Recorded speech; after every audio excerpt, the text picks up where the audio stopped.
Arte y artistas judíos, con Federica Palomero. Recibimos de nuevo en Radio Sefarat a Federica Palomero. Hola, Federica. Hola, Raquel. Muchas gracias por estar aquí. Sabemos que estás muy solicitada en otras radios y en otros medios, así que te agradecemos mucho que no faltes a tu cita. No, nunca jamás. Me encanta estar aquí. A tu cita con la radio, con Radio Sefarat y también con Christian Boltanski, que es el artista del que vamos a hablar hoy. Sí. ¿Con qué empezamos, Federica? Pues por el principio. Él nació en el 44, el 6 de septiembre, en París. Yo creo que esa es una fecha muy simbólica. A veces, no hay que darle demasiada importancia a la biografía de los artistas y mucho menos, a cosas de cuando eran tan chiquitos. Lo menos que se puede decir, pero en este caso, él nace escasos días después de la liberación de París, ¿no? Y esto desde luego tiene que marcar a una persona, sobre todo en vista de las circunstancias de su familia.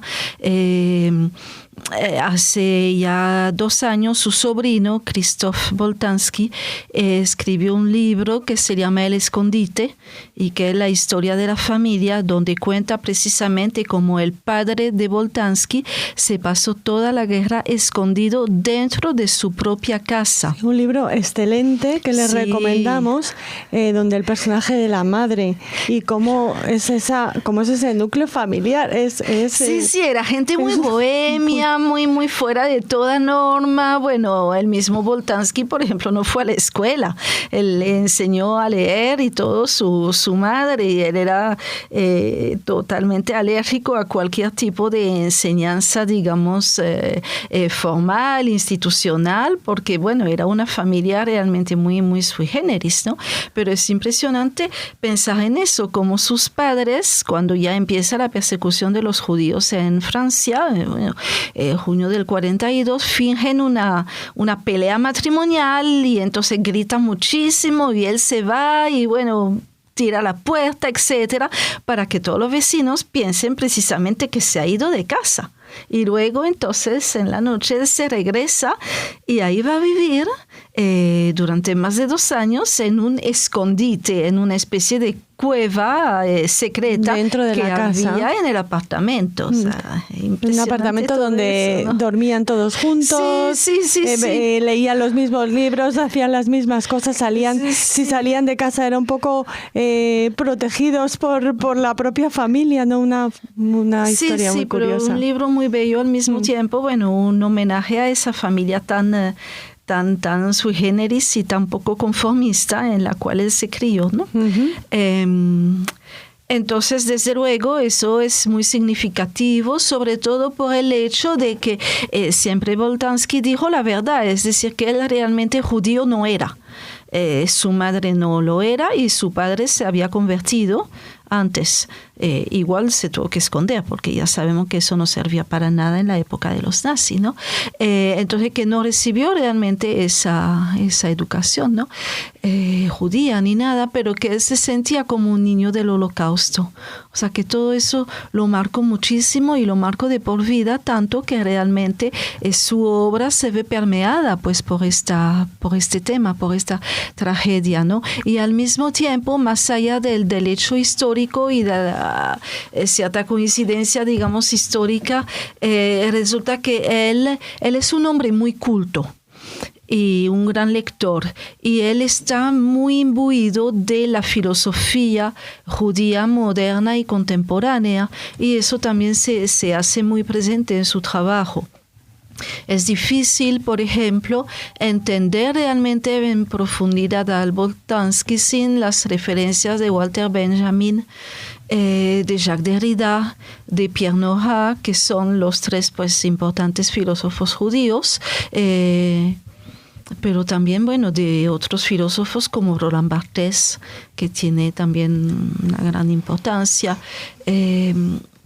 Entonces es todo un espíritu, digamos, y todo un contexto, ¿no? que permiten precisamente entenderlo, ¿no? Porque a veces la gente dice que es una obra como un poco críptica, un poco obtusa, pero de todas formas él también explica que él quiere tocar el sentimiento de la gente y no su razón, no el intelecto, sino el corazón. Y eso, bueno, lo logra porque aunque la gente pueda confesar que no entiende muy bien de qué se trata, sí se emociona realmente.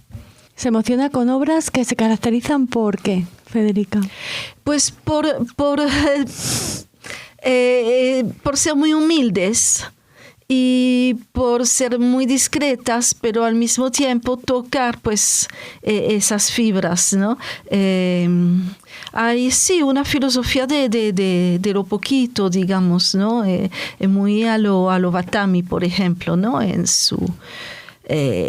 su obra, o también del arte povera de los italianos, ¿no? Muy poquitos recursos y recursos muy, muy modestos. Por ejemplo, él usa mucho la fotografía, pero es fotografía muy a menudo en blanco y negro y una fotografía totalmente de aficionados. Y es curioso ver cómo en el mismo momento en que, si seguimos las clasificaciones de Pierre Bourdieu, la fotografía adquiere legitimación como arte, él plantea su propio arte a través de fotografías que él pretende que sean cualquier cosa menos obras de arte.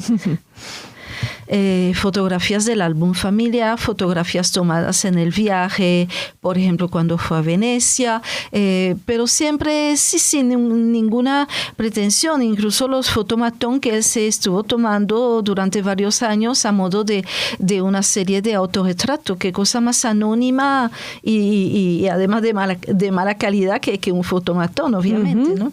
Entonces él trabaja mucho con eso. Él trabaja también con objetos y esos objetos también son muy humildes y además son sumamente corrientes, y allí lo importante es precisamente la identificación de Boltanski con la colectividad. Es decir, él habla desde el individuo, él habla de su experiencia, de su familia, pero al mismo tiempo habla de un grupo muy grande. Por ejemplo, con la caja de galletas de latón, ¿no? Es que todos los niñitos franceses tenían una caja de galletas en la que guardaban sus cositas. ¿Te acuerdas la película de Amélie Poulain, cuando ella levanta la baldosa y consigue esto precisamente, ¿no? Entonces, él va de lo individual a lo colectivo, y por eso la gente se puede identificar, se puede reconocer, y ese aspecto sentimental, por supuesto, pues es sumamente importante, ¿no? ¿Y de esto le conecta de alguna manera con la cultura pop o no? No. Lo conecta más bien con esa cultura del arte pobre, digamos, ¿no? De pocos recursos para mucho significado. Y también lo conecta con la historia del arte, porque esos bodegones, por ejemplo, que se llamaban vanitas, que precisamente quieren llamar la atención sobre lo transitorio de los bienes materiales y de las cosas humanas en relación con lo divino, él lo trabaja muchísimo, ¿no? Entonces, después del objeto pasa a la instalación, es decir, al conjunto de objetos, y entonces se vuelve como más espectacular, digamos, esto, ¿no? Por ejemplo, a partir de la fotografía, él hace instalaciones de fotografía.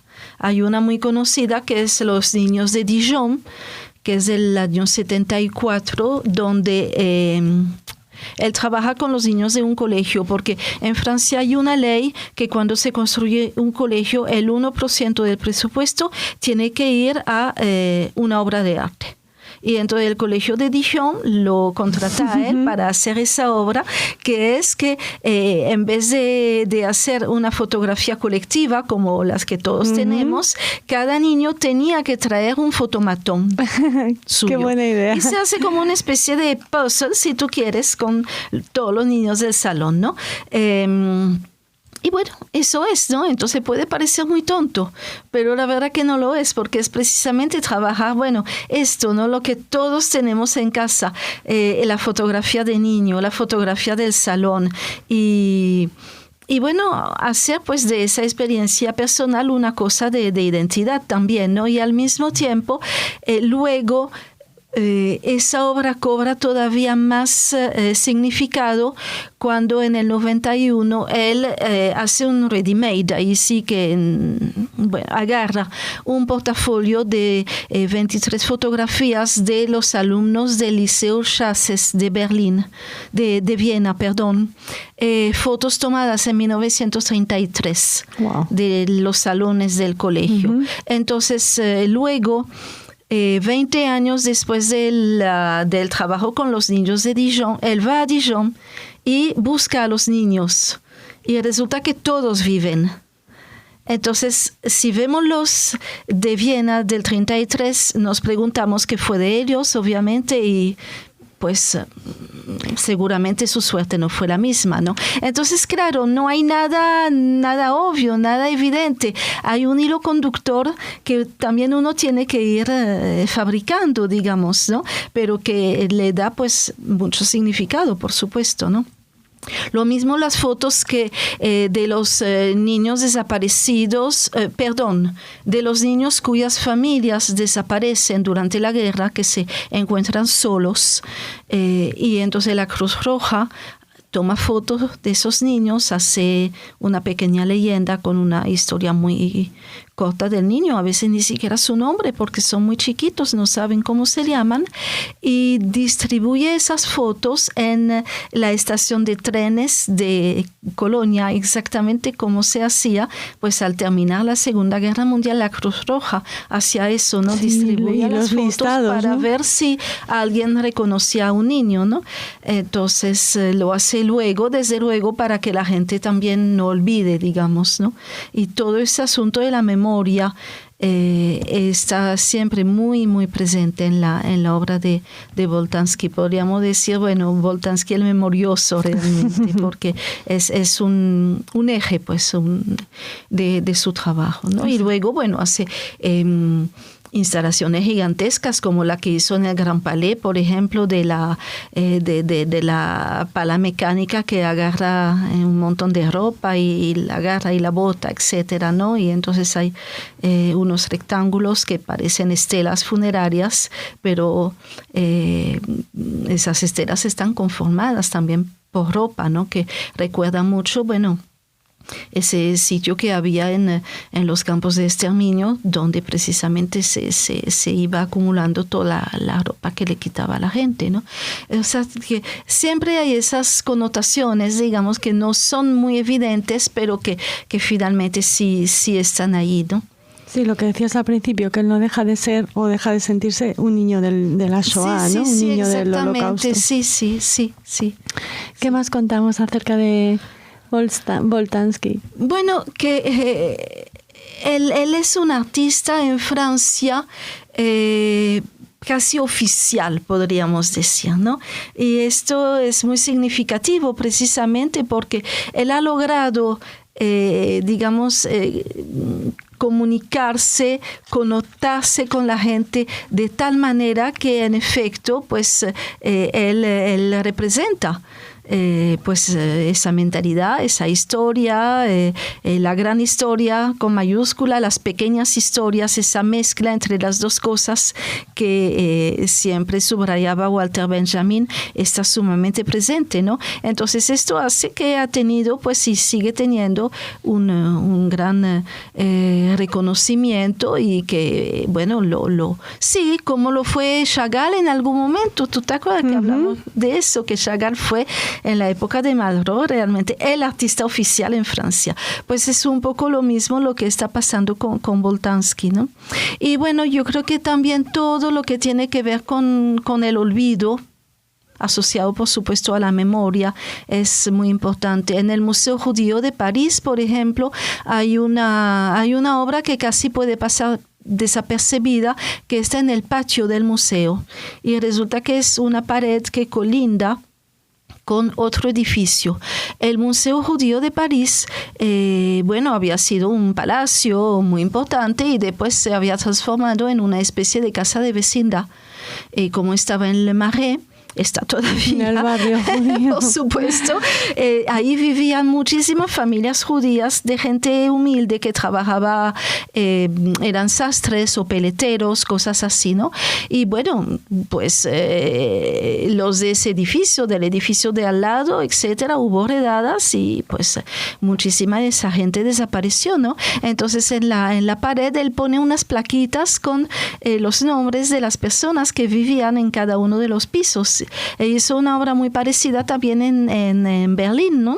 Una instalación que se llama La Casa Faltante, y es lo mismo, hay un hueco de eso que dejan los edificios, que fue, bueno, por causa de un bombardeo, y al lado, pues la casa que sí quedó en pie era pues habitada por judíos, y entonces también pone pues esto, ¿no? Las plaquitas con los nombres. Una cosa sumamente discreta, o sea, uno casi puede pasar sin verlo, ¿no? Pero eso es el importante, contenido, el nombre, ¿no? Sí, porque también, bueno, después todo lo que se ha hecho de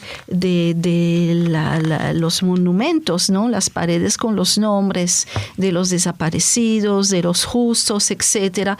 Eso viene mucho de una tradición que se inaugura en Francia, que es la del monumento a los muertos, que empieza sobre todo con la guerra de 14-18, desde luego, ¿no? Cada pueblo tiene su monumento más o menos humilde con la lista caídos, ¿no? De los caídos, exactamente.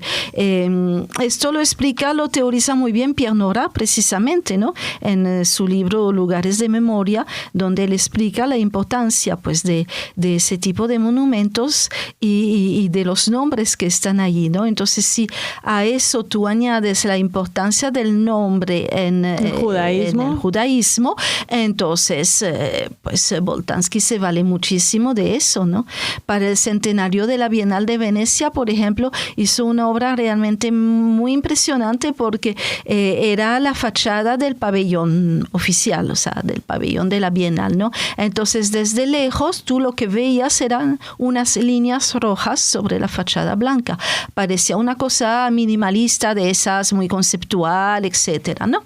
Y cuando tú acercas la vista, te das cuenta de que no son líneas, son nombres. Wow. Y esos nombres son los de todos los artistas que han participado a lo largo de 100 años en la Bienal de Venecia. Uh-huh. La mayoría conocidos en su pueblo. Entonces es un homenaje, es un monumento, un poco como el monumento a los muertos, pero también es una especie de vanitas porque qué orgullo para un artista participar en la Bienal de Venecia, y resulta que a los años ya, salvo excepciones, nadie sabe realmente quién es, ¿no? Entonces ves que es muy sutil su trabajo, ¿no? Así parece casi nada, pero tiene un significado sumamente profundo, ¿no? Sí. Bueno, que nos has ayudado a conocer mejor gracias a este programa. ¿Quieres añadir algo más? No, está bien, estoy conforme como siempre. Sí, espero que la gente que nos escucha también. Seguro que sí. Bueno, les esperamos en el próximo programa. Hasta luego, gracias.